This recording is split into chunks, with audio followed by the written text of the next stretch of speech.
안녕하십니까. 어썸치과 치주과 전문의 송유정입니다. 2024년도 이제 한 달 남짓 남았습니다. 한 해 시작하면서 계획하셨던 일들 잘 마무리하고 계시죠? 한 해를 마무리하면서 꼭 챙겨야 될 것 중 하나가 바로 연일의 보험 스케일링입니다. 12월 31일까지 1년에 한 번 적용되기 때문에 스케일링 받지 않으신 분들은 꼭 치과 내원하셔서 혜택 받으시기 바랍니다. 스케일링은 모두 다 잘 알고 계실 텐데요. 그만큼 궁금한 점도 많이 있으시다고 알고 있습니다. 오늘은 스케일링에 대해서 알아보는 시간을 가지도록 하겠습니다. 환자분마다 그리고 구강 환경마다 그리고 관리 능력에 따라 다 다를 수밖에 없습니다. 치석이 많으시고 치태가 있고 그리고 관리가 잘 안 되신다면 그에 맞게 청소를 하시는 것은 괜찮으세요. 제 환자분 중에 가장 빠른 주기로 오시는 분들은 한 달에 한 번씩 오셔서 스케일링을 받으세요. 그래도 깨끗하게 관리 잘 하시는 분은 6개월에 한 번씩 받으십니다. 그래서 꼭 치과에 가셔서 체크하시고 자신에 맞는 주기대로 스케일링 받으시기를 추천드립니다. 처음에 스케일링을 받고 나시면 시리거나 더 불편한 증상을 느끼실 수 있습니다.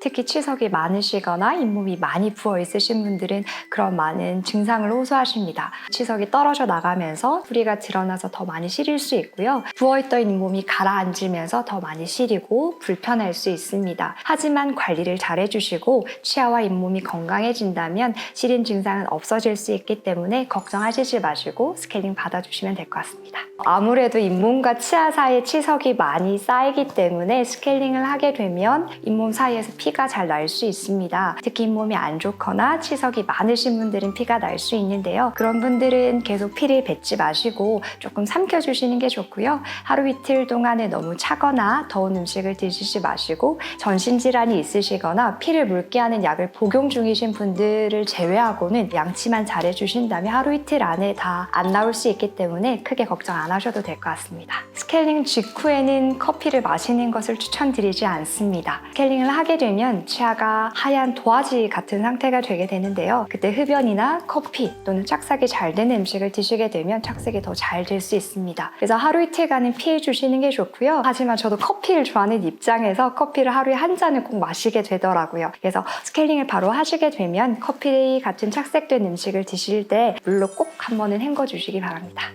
치석이 없다고 자신해서 오시는 분들이 꽤 많으신데요. 눈에 보이는 치석 같은 경우에는 많이 쌓여서 돌처럼 딱딱하게 된 덩어리로 보이게 되는데 아주 눈에 보이지 않는 치아에 이제 미세하게 거칠거칠하게 붙어있는 세균 덩어리가 되게 됩니다. 그래서 치석이 내 눈에 보이지 않더라도 스케일링을 받아주는 게 좋고요. 내 눈에 보이지 않는 치아 안쪽 면, 뒤쪽 면 이런 데도 치석이 잘 쌓이기 때문에 꼭 치과에서 체크 받으시는 걸 추천드립니다. 스케일링을 하지 않고 쌓이게 되는 치석은 그 자리에 그냥 존재하는 것이 아니라 쌓이면서 점점 치아 뿌리 쪽으로 내려가게 됩니다. 뿌리 쪽으로 내려간 치석은 양치할 때 피가 나거나 입냄새가 나는 잇몸염을 유발하게 되는데요. 이러한 잇몸염증은 시간이 지날수록 잇몸뼈에 영향을 주어서 잇몸뼈를 녹이게 됩니다. 이러한 상태를 저희는 풍치라고 하게 되는데요. 풍치 상태에서는 점점 더 염증이 더 활발하게 일어날 수 있고 치석도 잘 쌓이기 때문에 점점 나쁜 결과를 유발하게 됩니다. 치석이 보통 있던 자리가 없어져서 치아와 치아 사이 공간이 보일 수 있습니다. 잇몸뼈가 건강하다면 잇몸이 건강하게 다시 자라서 그 자리를 메워주게 됩니다. 다만 잇몸이 부어있는 상태였다가 스케일링 후에 잇몸이 가라앉아서 그 사이 공간이 보이게 된다면 스케일링 후에도 다시 메워지진 않습니다. 그렇다고 스케일링을 받지 않으시면 점점 더 염증이 심해져서 잇몸이 내려가서 사이 공간이 더 커질 수 있기 때문에 스케일링 꼭 받으시는 걸 추천드립니다. 보통 보험인 연 1회 만 19세 이상 대한민국 국민이라면 1월 1일부터 12월 31일까지 1년에 한 번 보험 적용 스케일링을 받으실 수 있습니다. 보통 15,000원 내외이고요. 치과의 초진 비용, 엑스레이 비용에 따라서 조금 달라질 수 있습니다. 비보험 스케일링과 같은 경우에는 치과의 방식에 따라서 조금 달라질 수 있습니다. 대부분의 치과는 제가 알기로는 5만 원에서 7만 원 정도가 된다고 알고 있습니다.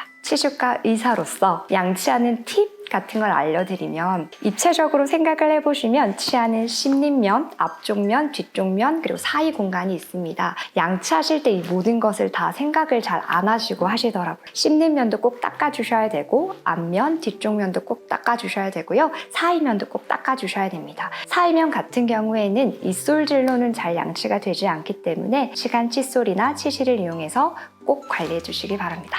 그리고 앞서 말씀드렸다시피 스케일링 후에 불편감이 발생하실 수 있습니다. 더 시리거나 또는 피가 더 잘 날 수 있는데요. 그때는 잘 관리만 해주시면 시린 증상과 출혈은 일시적인 증상이기 때문에 곧 나아지게 됩니다. 다만 스케일링을 한 후에 관리가 잘 되지 않는다면 잇몸은 더 염증 반응이 일어날 수 있습니다. 그래서 스케일링 한 후에는 더 꼼꼼하게 양치해 주시길 바랍니다. 요새 잇몸에 좋다는 약 광고를 제가 많이 접하게 되었습니다. 그래서 많은 분들이 저에게 물어보시는데요. 좋은 약을 드셔서 잇몸이 좋아지시면 저도 잡수시라고 권유를 드립니다. 하지만 잇몸염, 풍치의 근본적인 원인은 치태와 치석입니다. 이것을 제거하지 않은 한 근본적으로 해결되지 않는데요. 그래서 저는 기본적인 스케일링을 꼭 받으셔서 잇몸 질환을 예방하시는 것을 추천드리겠습니다.